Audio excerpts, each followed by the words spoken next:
Of course, with the way the economic situation is, we're finding that more and more families are coming in. Not only people who are unemployed, but the working poor. Mm-hmm. So we're having more of those families that are coming in that are in need of the resources that we have here. So we're doing upwards of, probably closest, probably 700 families per month that we are servicing through the emergency food pantry. And so we stay pretty busy.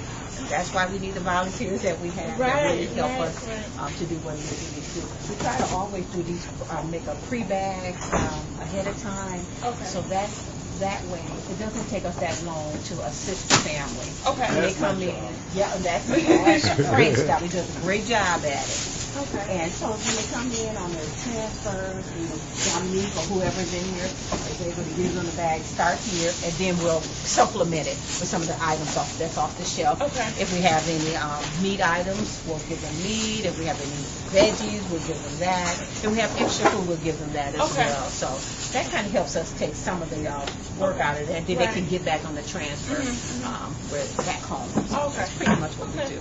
Another great thing is also through that, I'm sure you're probably aware of the stock box. Right. Yeah, So your task force. Yeah, so I think we're going into our third year with the stock box, and that's a big program as well.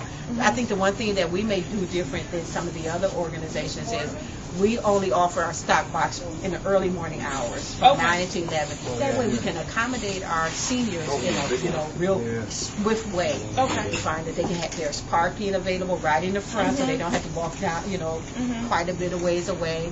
We have volunteers on hand to kind of help them out to the car, and they're in and out, so they're not. So in the afternoons, it's much more busy. Okay. And so we have just really tried to do the seniors in the morning, get them in and out. So that seems to have worked pretty well. It's great. That is great. I am just so amazed at how large it's grown. I remember when I used to work in the pantry. And it was so small. You literally turned around, and that was pretty much it. You were in the next aisle. Right now.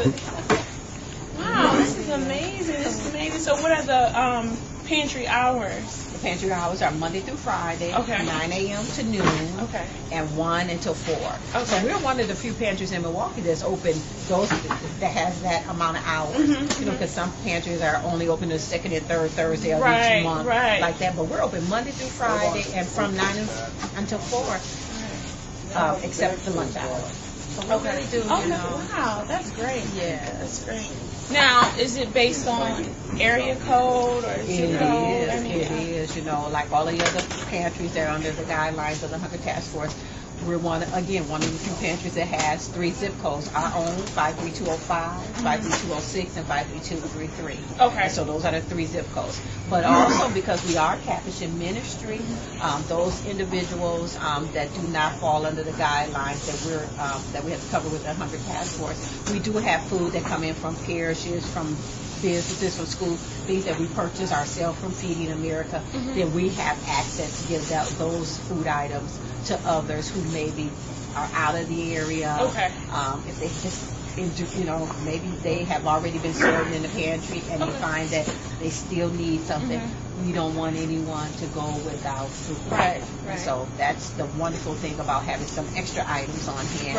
And we do continually ask our donors if they can keep our pantry supplemented so that we can make those food items available to people who sometimes do not fall under the guidelines that we're obligated to. But yeah, those 3 pantries are the ones that we do.